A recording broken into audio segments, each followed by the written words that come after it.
They don't believe in objective reality, and they've stated this. This is not me making it up. These are their theories, that reality is formed of narratives. And if you change the narrative, you change the reality. Therefore, if they can simply force you to tell a different story than the one you see in front of you, than the facts that you see in front of you, somehow everything's going to change.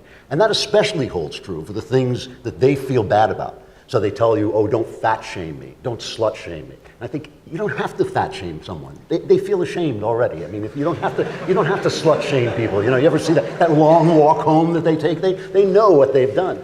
And so they've projected onto the outer world your opinions, what really is coming from the inner moral world, which is not, in fact, a narrative. It is, in fact, a kind of reality. It's a kind of subjective reality. And the narrative is the issue. I mean, so much of you, for decades, you've been talking about the narrative and the empire of lies. It reminds me of that line from Alice in Wonderland, which is where Alice is talking to Humpty Dumpty. And Humpty Dumpty says, in his language, words can mean whatever he wants them to mean. And Alice asked, can you really make words mean whatever you want them to mean? And he said, that's not the question. The question is, which is to be master? And these are the two different strategies of the left and the right now. What the right is trying to do, I think, is use words precisely, use logic rigorously, identify objective reality, and talk about it, and go along with it.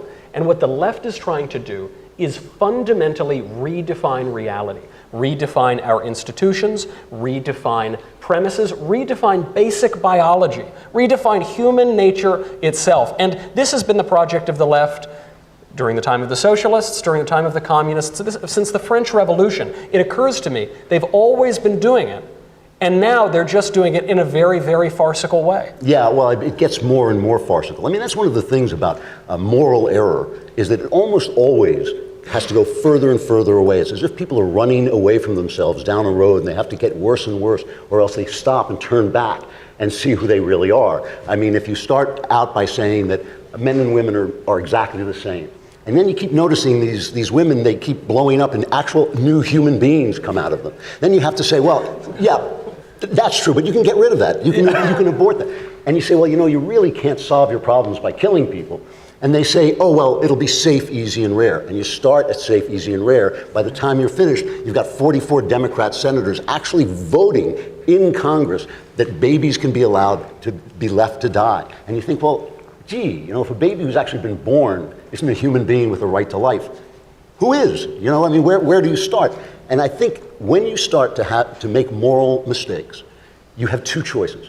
You either turn and say, I was wrong, forgive me, either to God or to the person you offended, or you got to keep going. You have to keep going because you cannot live with the shame that you feel. And that is why you hear so much from the left about you're making me feel bad. You make me feel like I don't want to feel, as if the moral world were emanating from you. He thinks it does, but it's not true.